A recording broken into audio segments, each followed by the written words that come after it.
Mi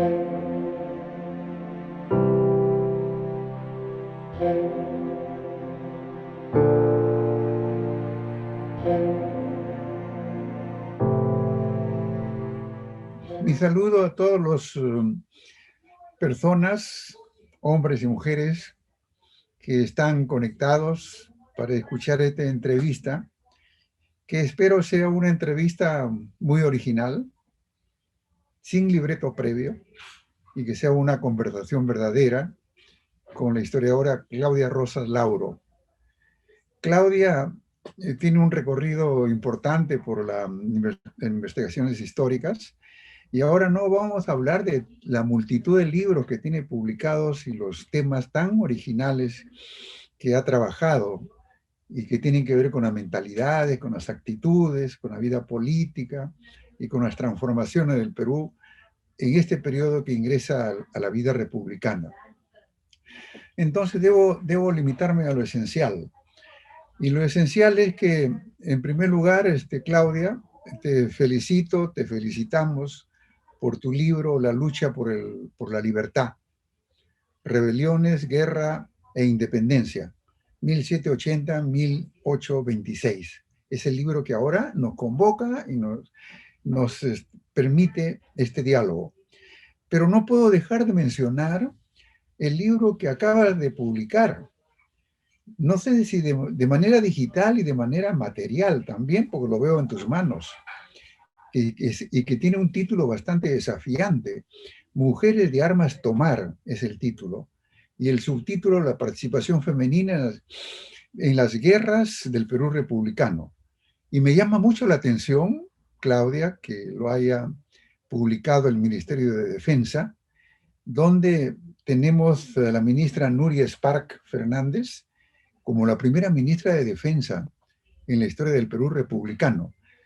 Es decir, quiero terminar esta breve introducción indicando que este bicentenario que celebramos este mes y en particular el 28 de julio, es un bicentenario con características muy propias, con características muy diferentes al de 1921. El de 1921 fue muy masculino. Lima se llenó sus parques, plazas, calles, avenidas, con nombres de militares y masculinos en los lugares preferenciales, ¿no? Como la Plaza San Martín, la Plaza Bolívar, el Hotel Bolívar y todos, y todos. Pero este bicentenario va a ser un bicentenario diferente, más femenino, donde hay libros como el tuyo y otros que van a circular o están circulando, que nos remiten al descubrimiento de otros actores y de otros agentes de la historia, tanto de este periodo como del Perú republicano.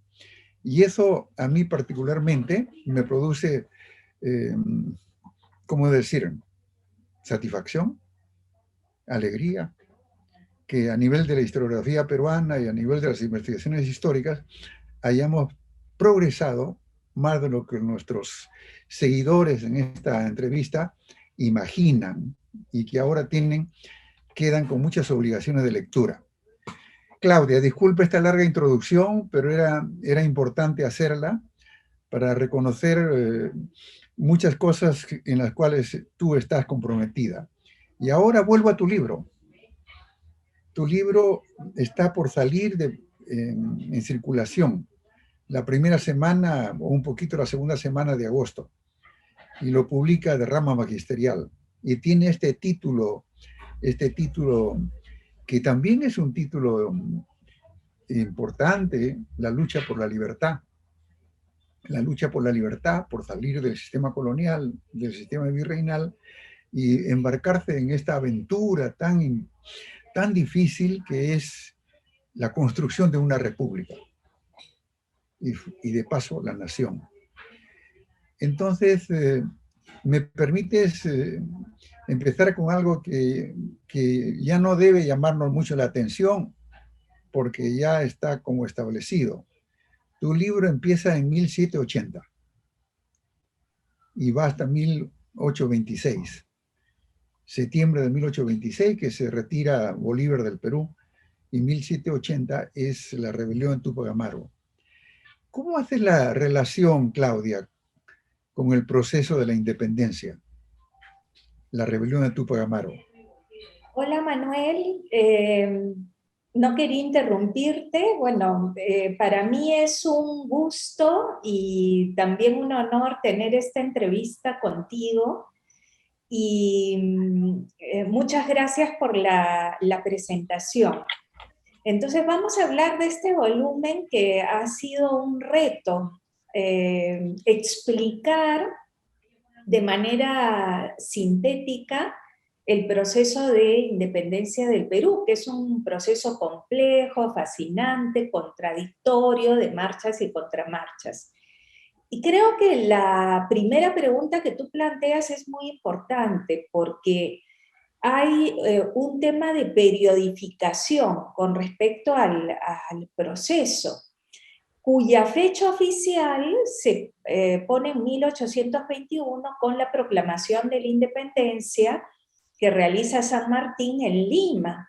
Sin embargo, si nosotros queremos entender el proceso en su larga duración, tenemos que abarcar un campo más amplio, que va desde fines del siglo XVIII hasta las primeras décadas, o la década de 1820, en el siglo XIX. ¿Por qué incluir este periodo?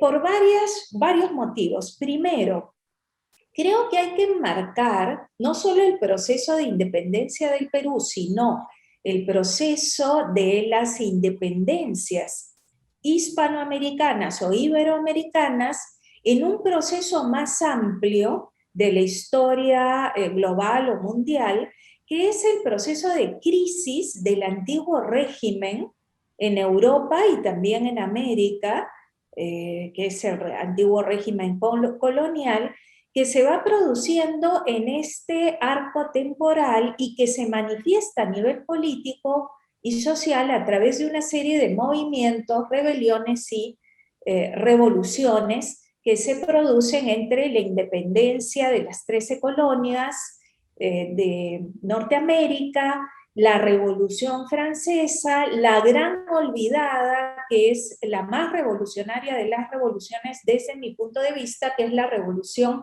Haitiana o de Santo Domingo en 1791, que termina en 1804 con el establecimiento de una república además mulata, negra y prácticamente, bueno, independiente del poder europeo, y luego continúa con la 1808-9, todo este proceso de la crisis de la monarquía hispánica que va a llevar a las revoluciones o rebeliones liberales de este momento. Y yo creo que ese proceso llega a las revoluciones que explicó Hobsbawm de 1820 y 30. Y es en ese marco que a veces desde un punto de vista eurocéntrico no se ha visto que debemos entender las independencias.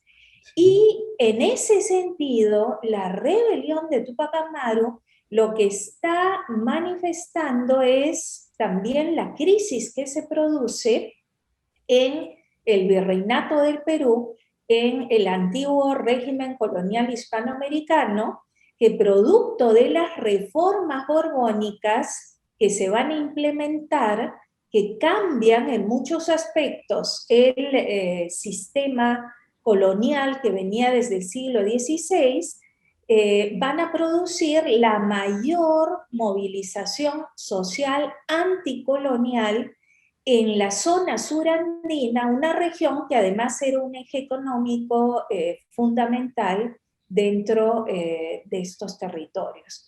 Entonces yo creo que hay que mirarlo en términos de la historia del Perú, la historia conectada con lo que es Hispanoamérica y también en el marco de una historia más grande que es esta de la crisis del antiguo régimen que se manifiesta en una serie de rebeliones y revoluciones donde la rebelión de Túpac Amaru, como han mostrado los trabajos recientes de Charles Walker y Sinclair Thompson, tiene una, digamos, envergadura más amplia, ¿no? Las noticias de la rebelión llegan allende el Atlántico, allende los mares. Entonces me parece interesante mirar nuestra independencia no solamente desde el polo europeo y desde la crisis de la monarquía en España con 1808, sino siempre yo insisto en que hay que mirar también lo que está pasando aquí y los cambios que se van a ir produciendo, ¿no? Gracias, Claudia. Has hecho un recorrido y de ese recorrido ahora quisiera entrar a ver algunos detalles de todo ese proceso que es el proceso de la independencia, que tú lo llamas fascinante. ¿No es cierto, Claudia? No sé los actores de la época cómo lo llamarían, ¿no? Lo que vivieron en esos momentos. Pero para regresar a Túpac Amaru, eh, yo creo que tal como lo planteas, la rebelión dentro de las reformas borbónicas y casi como un resultado de las reformas borbónicas, ¿no? La reforma borbónica para nuestros escuchas, nuestros seguidores, fue este gran cambio que propuso el rey Carlos III y para lo cual que tenía una finalidad que era consolidar el sistema del imperio español y realmente reglamentar mejor el sistema colonial. Eso produjo una serie de reacciones, como lo indicas en tu libro. Y una de las reacciones por esta fiscalidad más pesada es aparentemente la rebelión de Túpac Amaru. Pero por las dimensiones que adquiere la rebelión, no parece tratarse de una rebelión antifiscal simplemente, ni anticorregidor, ni ante autoridades españolas, sino una rebelión que se enraizó mucho en las tradiciones del Perú indígena de la época y que dejó pesadas consecuencias también. ¿No es así, Claudia? Sí, en eso tienes toda la razón, porque no podemos ver esa rebelión, que es una de las más, bueno, la más importante de todo el periodo colonial, ¿no? Que como dice Scarlett O'Fellan, culmina un ciclo de movimientos anticoloniales solamente como una reacción frente a las reformas. Porque como bien dices, y además has escrito, has estudiado, eso se arraiga en una tradición también de lucha y de reivindicación de la población indígena y de sus líderes, en este caso los curacas, caciques o la élite indígena, de reivindicación. Es como lo que pasa con la revolución haitiana. No es solamente un eco o remedo de lo que está pasando en Francia en ese momento, como antiguamente había visto la historiografía, sino que se basa y se arraiga en tradiciones de lucha que vienen de más atrás. Entonces por eso decía, hay que entender también, me parece, el contexto local y la historia, ¿no? Como historiadores sabemos que no podemos entender las cosas solamente desde un punto de vista coyuntural, como un movimiento que responde a los efectos de las reformas, que no solamente son, digamos, el tema fiscal, sino que las reformas se dieron en todos los ámbitos, en el plano de la administración territorial, política, cultural, incluso social, pero además en un contexto donde se producen cambios en la visión del mundo a partir de las corrientes ilustradas, pero eso tiene que ver con esta búsqueda de reivindicación y cómo Túpac Amaru está teniendo una agenda más social, más revolucionaria, ¿no? eh, todo el tema de la supresión del tributo, las mitas, las cargas coloniales, pero además también, ¿no?, la abolición que da de la esclavitud muy tempranamente, ¿no?, el pedido de una audiencia, la supresión del mal gobierno, pero además hay que entender que no solamente podemos explicar los movimientos en función de si el líder buscó o las masas la independencia o no, porque si nosotros entendemos el proceso en su conjunto, tenemos que entender la acción de los actores no solamente por que si buscaron o no una cosa. Yo en ese sentido pienso como tú que en la búsqueda de la justicia, la libertad, también entendida en términos de estas reivindicaciones propiamente andinas, indígenas, está presente en este movimiento, ¿no? Y yo creo que hay que considerarlas, ¿no? Y como tú decías, el impacto de esa movilización va a ser totalmente contraproducente para la Sí, participación cierto. de la población indígena durante la independencia, porque lo que va a generar, otro de los temas sobre los cuales he reflexionado, es un gran miedo a la movilización indígena. Hay que calcular, son 100.000 muertos, además la movilización se produce durante un tiempo largo. Si vemos las diferentes fases, la fase de Tupac Amaru, que explico en el libro, la fase que va cuando ya él es preso y ejecutado, pero que se sigue desde Azángaro, y la fase Aymara, porque además el Alto Perú, lo que hoy día es Bolivia, y el sur andino peruano estaban íntimamente interconectados, ¿no? Entonces es toda esa zona la que se levanta y durante un periodo que va a concluir en el 84. Por eso es que hay varios momentos, varias fases, y hay una represión brutal que se arraiga en un temor a que se ha producido lo que siempre se temía desde prácticamente el siglo XVI, una movilización que amenace el sistema colonial de una manera, y a partir de ahí pues se descabeza a toda no solo la familia de Tupac Amaru, sino toda la dirigencia que ha participado en el movimiento, y más bien el Estado colonial o el gobierno virreinal establece alianzas con los líderes indígenas que más bien han aplastado la rebelión, como los Tito Atauchi, Pumacahua, Choquehuanca, y estos linajes opuestos a Tupac Amaru, ¿no?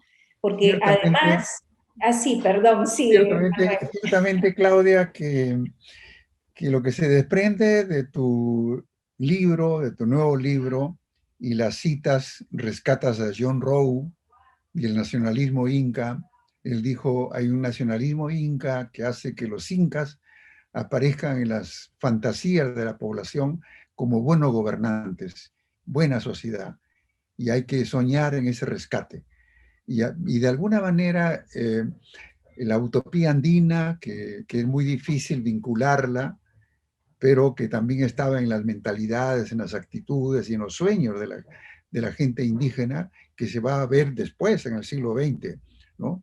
Muchos querían, y eso hace que estos quereres, estas consideraciones, estas fantasías, hagan que el liderazgo de Tupac Amaru no sea un liderazgo de el dueño de Recuas o el dueño de 350 mulas o el cacique de tales sitios, sino algo más como el que representa esa suerte de reaparición de una sociedad. No sé cómo decirlo, pero no podemos detenernos mucho, Claudia, en este tema, pero creo que los lectores tuyos van a encontrar una rica bibliografía para problematizar y ver toda la complejidad de la historia, ¿no?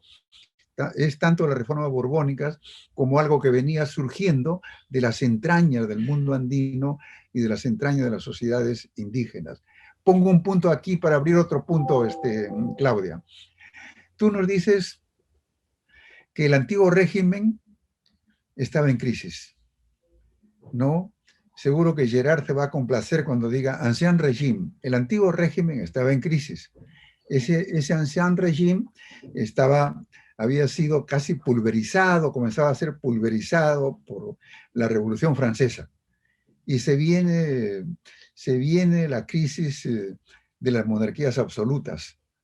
Y tú lo muestras como que hay un movimiento global, ¿no? Que se manifiesta 1776, ¿no? 1789 y 1791. Es decir, que se termina el antiguo régimen y se instala algo nuevo.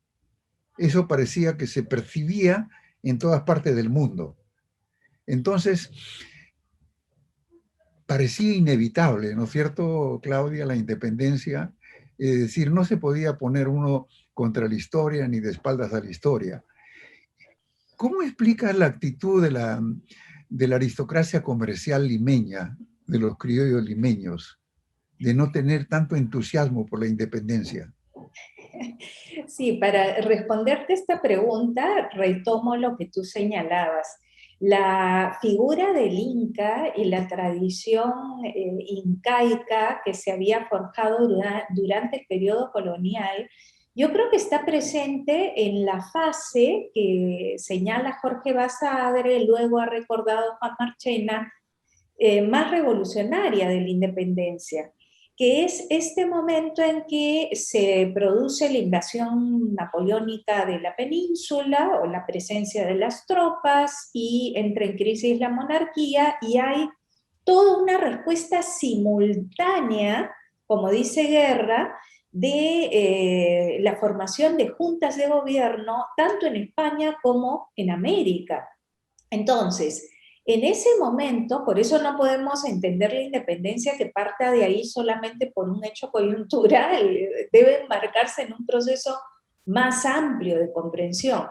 Pero es en ese momento en que tenemos una fase donde hay movimientos multiétnicos que se producen en las diversas regiones del Perú, sobre todo acompañando los intentos de la Junta de Gobierno de Buenos Aires que manda tropas hacia el Alto Perú para ingresar al virreinato del Perú, porque era el bastión del poder colonial donde estaba, como dice Brian Hamnet, pues Abascal y toda la contraindependencia y la contrarrevolución que él lidera. Entonces, en ese momento, los movimientos que se producen, no tanto los de Tacna, Cela en 1811, Bayardelli en el 13, apoyando el avance de las fuerzas, pero por ejemplo en la rebelión de Huánuco de 1812 tenemos una presencia de el Inca y la figura del Inca que ha estudiado Ella Dunbar Temple, Marisa Bazán, y yo creo que eso es importante. Y luego en la revolución del Cusco de 1814-15 son todos movimientos de carácter multiétnico. Claro, no hay un liderazgo como en el caso de Tupac Amaru, un liderazgo indígena. Parece que los criollos mestizos ya habían aprendido la lección y entonces se aliaban con las poblaciones indígenas, pero los caciques tenían un rol no principal en el liderazgo, ¿no? Y si pensamos en 1816 en el Congreso de Tucumán, Belgrano también apoya la idea de una monarquía regida por un descendiente de Inca, ¿no? Entonces yo creo que lo que tú señalas es importante no perderlo de vista, porque eso está presente ahí, incluso hasta Sahuaraura, casi a mediados del siglo XIX, que se reclama como el último descendiente. Pero en fin, volviendo a lo que tú decías, entonces, mientras tenemos estos movimientos que terminan además con la junta de gobierno establecida en el Cusco, claro, en Lima, ¿qué está sucediendo? Lima ha sido una capital virreinal. Además, durante el reformismo borbónico, la monarquía, para entablar la alianza con las élites coloniales, como decía Flores Galindo, ha, digamos, dado una serie de títulos nobiliarios, ¿no? A lo largo del siglo XVIII. Entonces, esta gente también está comprometida. Eso no quiere decir que no hubiesen aristócratas como el conde de la Vega del Rey, que participó en las conspiraciones y también apoya la causa patriota. Pero claro, es toda una élite que va a apoyar el mantenimiento del statu quo. Y lo que nosotros entendemos por las famosas conspiraciones, en realidad, con todo lo que había pasado antes, que ya no tengo tiempo de explicar, pero se había producido una politización de la población. Entonces, estas famosas conspiraciones eran un fantasma para Bascal, pero en realidad era el debate, la discusión política de lo que estaba pasando en ese momento en España, en América, en Europa, y que no necesariamente eran focos pues de revolución. ¿Hubo en Lima? Sí. Ahora, ¿fue la mayoría? No tanto. No, ¿no? No, Hay más bien no, permíteme, un aporte, ¿no? Al mantenimiento del per- sistema. permíteme, Claudia, mencionar dos fechas y dos autores que van en lo que más o menos en tu texto se concluye, ¿no? Pablo Macera, 1956, Tres etapas en el desarrollo de la conciencia nacional. La conclusión de Pablo, que los españoles amaban a la patria grande, que era el imperio hispánico, más que a la patria chica, que era el territorio donde ellos habitaban. Y cuando él dice criollos, está pensando en los criollos ilustres, ¿no? En esas tres etapas. Y el libro de 1984 de Alberto Flores Galindo, Aristocracia y Plebe, cuando él dice en la conclusión de su libro, ¿no?, que la aristocracia comercial, que recibía títulos nobiliarios, como por ejemplo José Baquijano y Carrillo, que era el tercer conde de Vista Florida, tercero, su hermano el segundo y su padre el primero, ¿no? Todos ellos tenían títulos nobiliarios. Alberto Flores Galindo dice que la aristocracia limeña, frente a la independencia, no tenía alternativa. Es decir, sino estar cerca a la burocracia colonial española, porque eran del Tribunal del Consulado. Tú misma dices, y me gustaría que nos expliques esos detallitos, ¿no? Los comerciantes limeños aportaron muchos fondos para develar las rebeliones, la rebelión de Túpac Amaru y después las rebeliones que tú estás mencionando. Hicieron aportes, ¿no? Los criollos. Además, tú dijiste 300 títulos nobiliarios. A veces yo pierdo la noción de tantos nobles viviendo en Lima, ¿no? Porque si bien a veces recuerdo el conde de Vista Florida, pero el marqués de Torretagle, ¿no? Y, felizmente que Hipólito Unanue no tuvo ningún título de nobleza, eh, pero todos ellos estaban muy cerca de la administración colonial.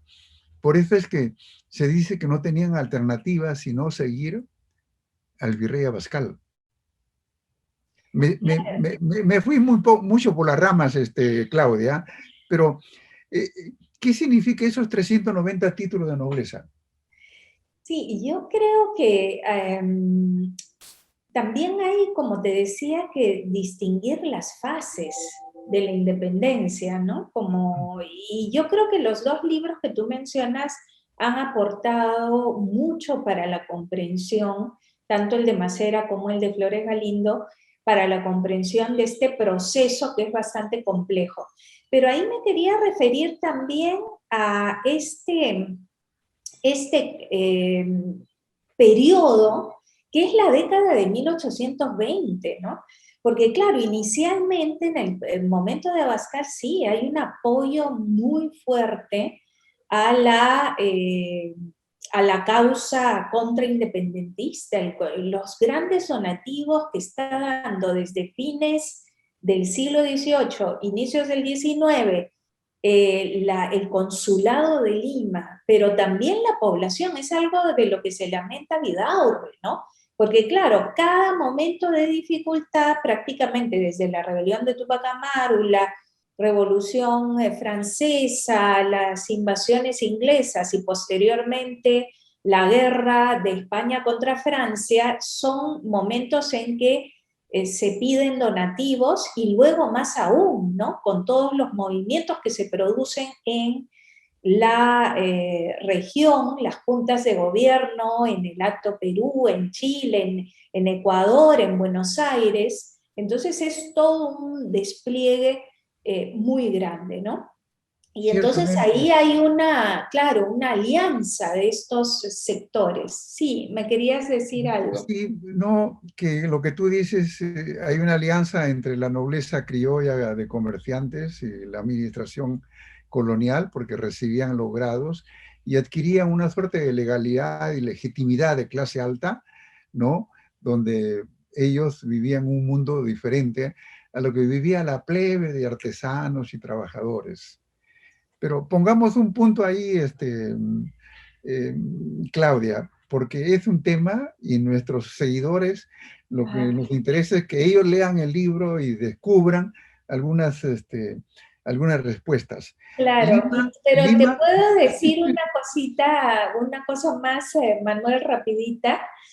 La década del 20 va a ser diferente, porque 1820 es un momento que es, yo le llamo la década decisiva, que es el momento de la llegada de las expediciones del sí, sur y del norte con San Martín y Bolívar, y es ahí donde, cuando ya la expedición libertadora está cerca de Lima, frente al vacío de poder, porque el virrey La Serna se va al Cusco, es que la propia élite va a pedir la llegada de Bolívar, pero teme ciertamente, una movilización social, ¿no?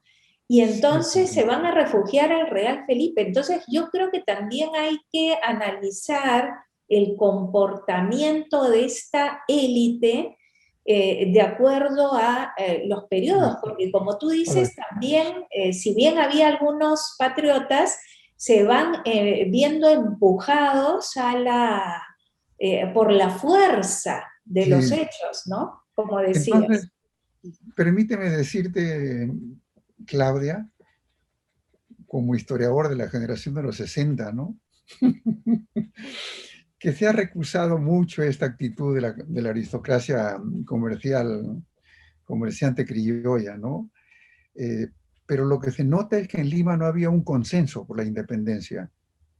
Habían actitudes particulares, como tú dices, y dentro de las actitudes particulares, el conde de la Vega del Ren y su esposa es sobresaliente. Y también diría José de la Riva Agüero y Sánchez Boquete es sobresaliente. Pero otros, no vamos a mencionar muchos, ¿ah? Otros como el médico Hipólito Unanue, que fue representante de la Serna en la conferencia de Miraflores, ¿no? O el marqués de Torretagle, que era intendente de Trujillo, una gran intendencia, que se adelantó también y comenzó a proclamar la independencia. Si no había un consenso en Lima, Claudia, había un consenso en América Latina. En América Latina, desde Caracas, ¿no? Bogotá, Quito, Buenos Aires, Santiago, había el consenso por la independencia y eso es lo que se va a realizar. Pero quiero abrir un capitulito pequeño que tú lo tratas muy bien. Y es que si no había consenso en Lima, había muchas ganas en provincia por la independencia. Tú has dicho, Francisco Antonio de Sela es cada vez más recordado en Tacna y se recuerda a su esposa, a Mariana Natividad Siles y Antequera, que era su Micaela, dicen los tacneños, y que es un movimiento de provincias que dura 3 días, 4 días, y él, bueno, lo mandan al destierro. Pero igualmente lo que he mencionado, el de Huánuco, que el de Tacna se inspira con los con los liberales criollos bonaerenses de Buenos Aires, y los de Huánuco con ideas propias, con raíces propias, y también con algunas alusiones a los criollos. Es decir, si en Lima estaban fríos, como decía Alexandre von Humboldt, ¿no? Que estuvo en 1802 en Lima y escribió, y dijo, en Lima nunca se discuten los problemas del país, porque Lima está más cerca a París y a Londres que a su interior. Ya, pero digamos, Claudia, en las regiones sí había esta efervescencia, había este interés, que he mencionado la fecha que tú has mencionado, en 1814, que es el Cusco, ¿no? Donde el señor Mateo Pumacahua se rebela contra el régimen, cuando antes, ¿no? Mucho antes, había sostenido al régimen español. O sea que sí hay un cambio de, ¿cómo decir eso, Claudia? Mentalidades, actitudes, ideas políticas que contagian. Qué curioso, porque tú tienes un capítulo hermoso sobre la transmisión de estas ideas a través de los periódicos, a través de los pasquines, ¿no? Qué curioso que en las provincias haya una mayor decisión de ofrecer la vida, ¿no? A Crespo y Castillo en Huánuco lo fusilaron, a Cela lo enviaron a Chagres. Es decir, esos capítulos, ¿cómo se explica? Sí, yo creo que hay un elemento importante que ahora se está considerando es la participación de las regiones en el proceso, ¿no? Porque no se trata solo de decir, bueno, Lima es la capital del virreinato, el bastión, digamos, contraindependentista a nivel del continente, sí, pues, pero a nivel regional estos movimientos que he mencionado, que tú has recordado ahora, pero también toda la intendencia del norte, que era prácticamente gran parte del Perú, también con situaciones también contradictorias, pero desde fines de 1820 ya está declarando su independencia, ¿no? Entonces creo que es importante tener una perspectiva regional y en términos de la política, generalmente se ha entendido la política en términos formales, en términos de las ideas, pero lo bueno de la perspectiva de la cultura política es que nos permite entender cómo se produjo este proceso de politización de la población durante las décadas previas al estallido del proceso. Y ahí tuvieron un papel muy importante en la difusión de las noticias, la lectura o de periódicos, incluso en voz alta, pero también los procesos electorales, porque no olvidemos que con la convocatoria a las Cortes de Cádiz en España, que iba a tener también representantes americanos, y luego la redacción de la Constitución Gaditana de 1812, todo eso repotenció todo este proceso de politización que ya se venía dando desde fines del siglo XVIII con el movimiento de Tupac Amaru, el impacto de la Revolución Francesa, luego haitiana, o en el caso de Argentina, las invasiones inglesas, ¿no? Y los hechos de 1808-9. Entonces, cuando llegamos al momento de las elecciones, ya estamos en un proceso electoral más de carácter, entre comillas, más moderno, en el sentido de que se eligió a los representantes americanos que efectivamente fueron a España para participar en los debates de las Cortes. Y eso, como han estudiado, bueno, Nuria Sal, otros autores, generó a nivel, no solo de Lima, de las regiones, toda una participación en política. Y luego, cuando se van produciendo los otros procesos, la población va discutiendo estos temas, se va politizando, va debatiendo en los espacios de sociabilidad, en los lugares públicos, toda esta información que va llegando de lo que va ocurriendo en Buenos Aires, en Santiago, en La Paz, en Ecuador, en Colombia, en otros lugares de América. Entonces, yo creo que hay que ver como un proceso complejo donde la gente se va involucrando en la política y también va a ir tomando conciencia y también optando por una situación, digamos, por una postura política o por otra. Y una cosa importante es que la postura política debe entenderse en la contingencia también de los hechos y del factor político y de la guerra, porque también tenemos población indígena criolla que va a ser realista, como los iquichanos que estudia Cecilia Méndez, y es decir, la sociedad se divide ¿cierto? en dos bandos por lo menos, ¿no? Sí, que no siempre son los patriotas y realistas, también son otras divisiones. Pero previamente estuvimos conversando, Claudia, por algo que decir, ¿cómo es que la gente se vuelve moderno? ¿Cómo es que la gente se vuelve ilustrado?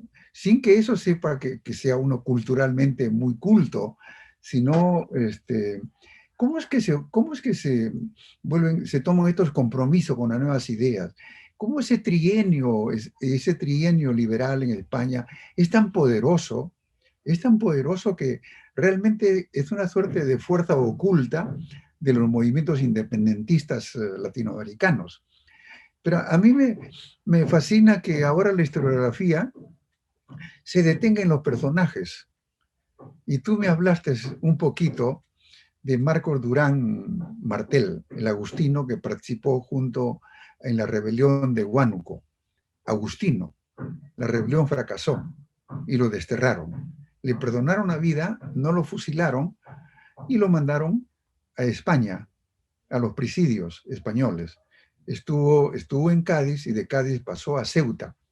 Y en Ceuta conoció a Juan Bautista Condorcanqui Túpac Amaro, hermano de José Gabriel, que pasó más de 32 años en prisión. Y conoció a este sacerdote Marcos Durán. Y él dice que se convirtió en su mejor amigo, en su salvación y en su esperanza de futuro. No quiero demorarme mucho en esta observación, pero te digo, Juan Bautista estaba preso en Ceuta, pero ahí a Ceuta llegaban como Marcos Durán en la rebelión de Huánuco, llegaban de la rebelión de Tucumán, de la rebelión de Caracas, que no tuvieron frutos y fueron mandados a ese presidio. Y había un intercambio de ideas y muchos optaron por el futuro. Juan Bautista Túpac Amaro, que dijo que él no participó en la rebelión de Túpac Amaro y que su rebelión tenía otras características, comenzó a asumir el futuro. Entonces, como tú dices, el proceso de la independencia es fascinante, sí, por estos casos, ¿no? Es complejo por todas estas cosas que suceden, ¿no? Y es contradictorio. Algunos se pasan de un sitio a otro. ¿Me permites poner un punto final aquí? Porque lo que estamos hablando son capítulos de lectura que después tus lectores lo van a descubrir. Van a descubrir una visión nueva del proceso de la independencia, donde intervienen muchos factores, muchos actores y muchos agentes de transformación de la historia. Pero hay algo que aparece mucho en tu libro y es estas mujeres de armas tomar, como tú lo has llamado en tu libro nuevo, ¿no? Eh, San Martín creó una orden y entrega la orden a ¿cuántas mujeres? Tú nos dices ahí, más de 100 mujeres. 137. ¿Qué papel desempeñaban ellas para merecer la Orden del Sol? Porque ahora la Orden del Sol hay que ser ministro para darle la Orden del Sol. Pero a ellas, por servicios distinguidos al proceso de la emancipación, recibieron la Orden del Sol. Sí, es interesante porque cuando uno analiza la participación de la sociedad en todo este proceso, que bueno, es fascinante a vistas del historiador, pero también fue una guerra muy dura, ¿no? Que dividió a la sociedad. Y la participación de las mujeres creo que no se ha relevado de la manera que debiera, ¿no? Entonces, por eso trato de incluir en la narrativa a personajes femeninos, pero también hay una parte donde se hace un poco un balance de su participación. Y las mujeres participaron liderando batallones de mujeres, como Tomasa Tito Condemaita, encargándose de las comunicaciones, dando órdenes, caso de Micaela Bastidas, pero también acompañando a las tropas, las mujeres anónimas, que eran las rabonas, mayoritariamente indígenas, pero también participaron mujeres esclavas, eh, mestizas, de las castas, acompañando a las tropas para encargarse del habituallamiento, de cocinar, de la enfermería, y en algunos casos también tuvieron que participar en la guerra, ¿no? En las acciones militares. Y también los donativos fungieron como espías, informantes, conspiradoras, caso de Brígida Silva de Ochoa.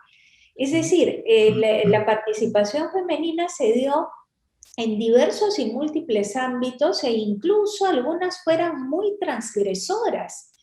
El caso de Manuela Sáenz, por ejemplo, la quiteña, que incluso está en la batalla, en la campaña de Junín, participa en la batalla de Ayacucho, ¿no? Al lado de Bolívar primero, luego de Sucre, Francisca Zubiaga de Gamarra, la mariscala, que también participan ellas incluso no solo en la escena militar y visten traje militar, eso está explicado en el libro, ¿no? Hay un trabajo muy bonito de Claudia Núñez sobre la mariscala, sino que también intervienen en política, ¿no?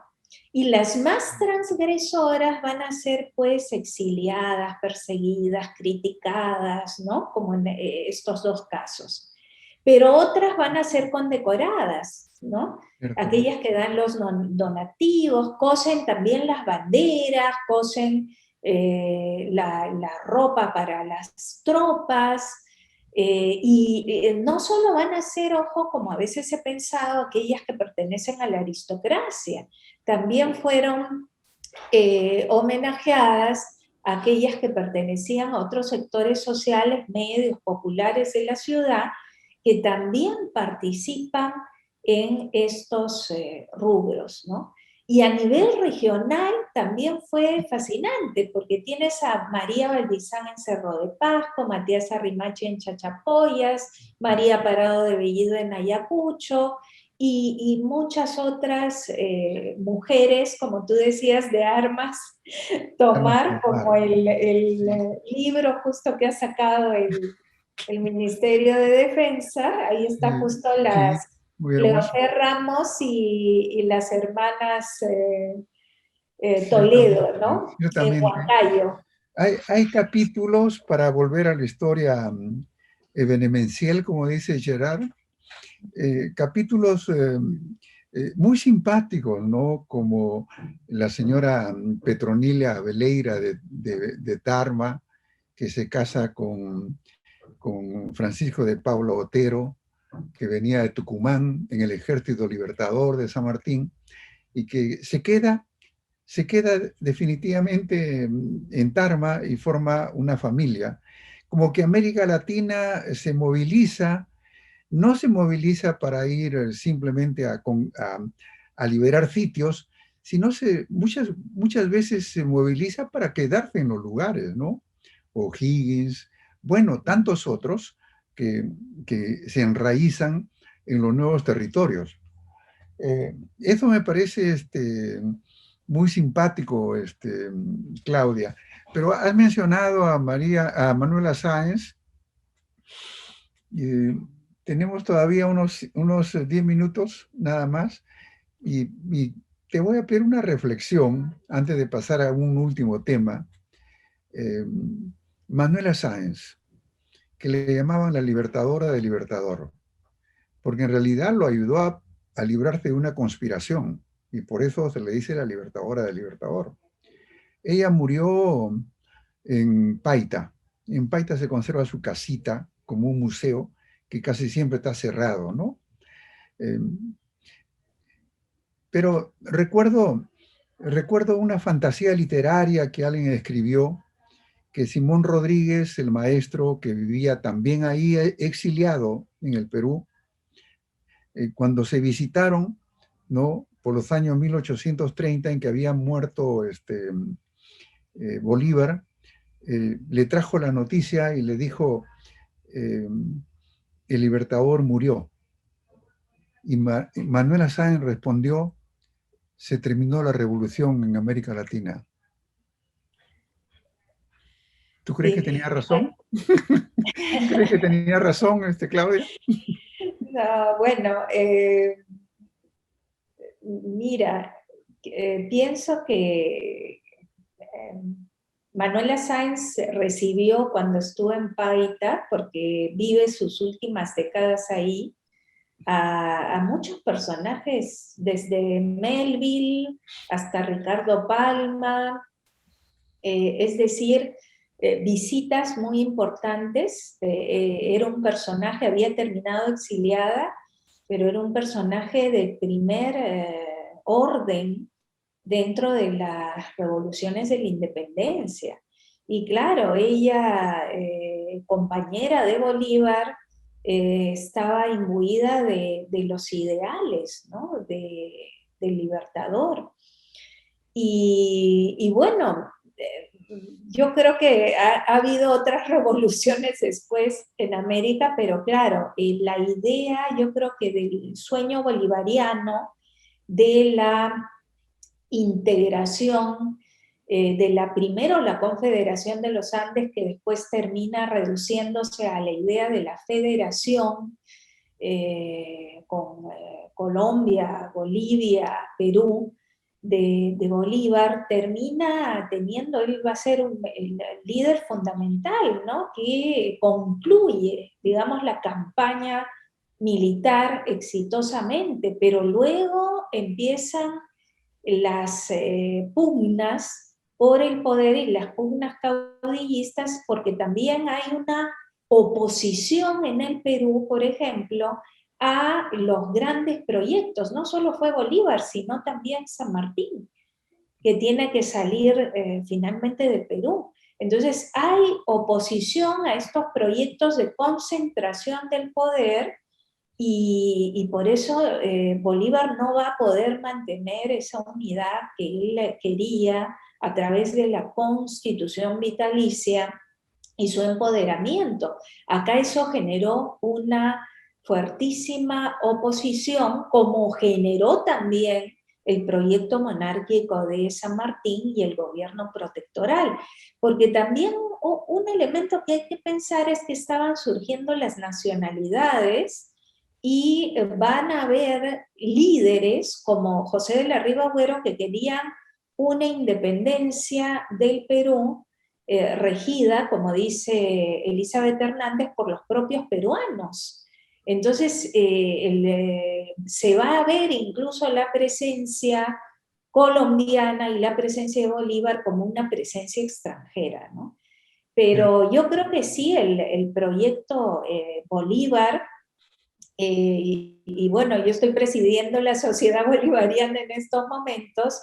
El proyecto de Bolívar fue un proyecto muy importante y realmente a nivel militar él pudo concluir lo que San Martín no pudo concluir en su momento, que era la campaña militar. Lo que pasa es que tuvieron oposición política y sobre todo Bolívar. Incluso hay gente ferviente antibolivariana pero yo creo que no se puede negar el aporte fundamental de este personaje en la conclusión de la independencia, porque en la batalla de Ayacucho no hay que olvidar que no solo se logra la independencia del Perú, sino la independencia de América toda, a pesar que hay un baluarte realista en el Real Felipe, todavía en Chiloé o en Iquicha, hay, digamos, defensas del rey y de la monarquía, pero digamos que eso cierra todo el ciclo, digamos, de las campañas militares, y luego Sucre la concluye en la zona del Alto Perú, y me parece que eso es Sí. bien importante. Y una última Claudia, cosita, creo que ya terminamos. También hay que pensar que Bolívar, por ejemplo, da una serie de medidas que no fueron muy beneficiosas para la población indígena. Entonces, lo de revolucionario sí, en términos de su ideario, de la político, en términos de la campaña militar, pero en términos sociales, por ejemplo, con respecto a la población indígena, no fue muy, sí. muy revolucionario. Pero a mí me fascina, y yo uso la palabra fascina porque tú dices que es un proceso fascinante, personajes que estuvieron en los campos de Junín y Ayacucho, ¿no? Personajes como Sucre y algunos que eran el gran jefe militar extranjero, latinoamericano, pero personajes de los mandos, del mando militar, que era, por ejemplo, Santa Cruz, Agustín Gamarra, que dirigían las tropas que estaban ahí en el campo. Pero no solo ellos, me fascinan otros personajes que tuvieron destacadas actuaciones, a veces discretas, pero importantes. José Andrés Rázori, por ejemplo, en Junín.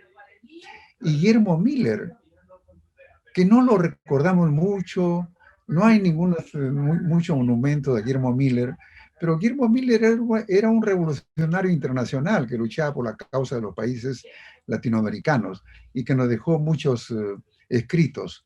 Entonces la independencia es más compleja, como tú dices, es más de una hermandad latinoamericana la que triunfa.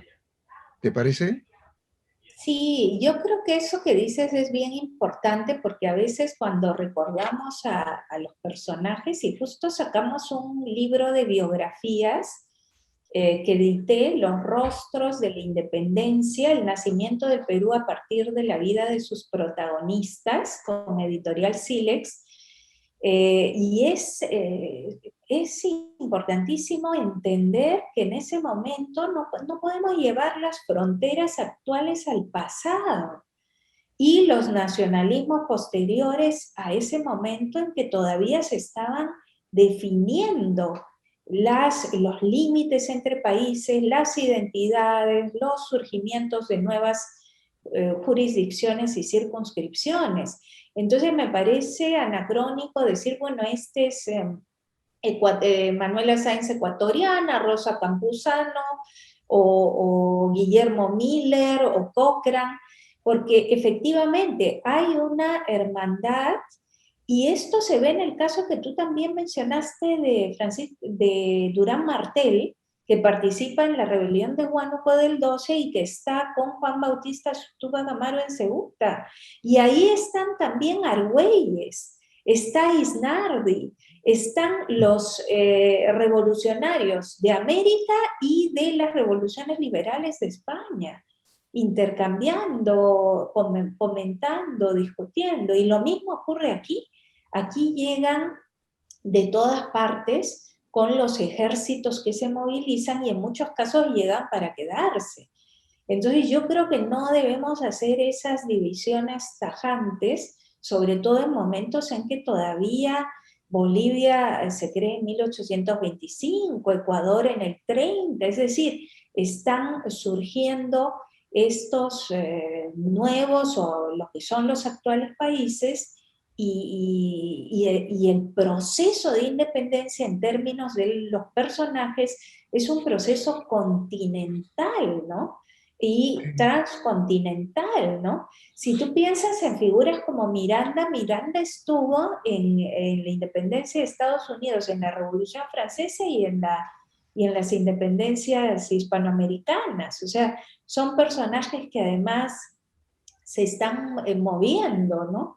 Y van Sí. llevando pues sus ideas. Entonces, en eso sí concuerdo contigo y la biografía hoy día se ve desde un punto de vista diferente, no es solo contar a detalle la vida de estos personajes conocidos, sino también, y acá recuerdo un trabajo de este libro que te comentaba, de Gustavo Montoya, sobre un abogado calero que era proindígena y se la pasó defendiendo a los implicados en la rebelión de Huánuco y todos los, siguiendo un poco la línea de Izaguirre, Ujú. y va a ser un personaje que tuvo en las regiones una labor fundamental. Entonces, no son solo militares, sino también abogados, gente común y corriente la que está involucrada en Sí. estas lides y estos procesos, ¿no? Entonces, O, concluimos, Claudia, con entusiasmo, ¿no es cierto? Digamos, hay la hermandad latinoamericana, hay el llamado de las regiones, hay la presencia de la mujer en la independencia, y creo que ahora en el año del Bicentenario, recordar eso, subrayar eso, o visibilizar esas cosas, ¿no? De América Latina, de la participación popular y de la participación de la mujer en estos contextos, creo que nos devuelve un poco el entusiasmo. Las regiones, a pesar de ser regiones alejadas, lucharon por la independencia. Y las regiones, la presencia de las regiones es legítima en la historia del Perú y necesaria. Entonces, te agradecemos mucho, Claudia. No, un abrazo para ti, un abrazo para Gerard nos veremos pronto en otra transmisión para comentar otro de tus libros. muchas gracias, Manuel. Ha sido un gusto esta conversación y claro, el tiempo queda corto para tantos temas, pero efectivamente, en el Bicentenario, a pesar de que no se dieron, bueno, cambios estructurales fundamentales y más bien fueron cambios políticos los que se produjeron, en ese momento yo creo que sí hay que ver, digamos, la promesa republicana como una promesa todavía, bueno, por cumplir, pero yo prefiero el optimismo al pesimismo, ¿no? Sin dejar de ser críticos, ¿no? Muy bien, Muchas Claudia. gracias. Muchas gracias y muchas gracias a nuestros seguidores en esta conexión Zoom. De todos nos despedimos y de ti en particular. Hasta luego. Gracias. Chao a todos, chao Manuel.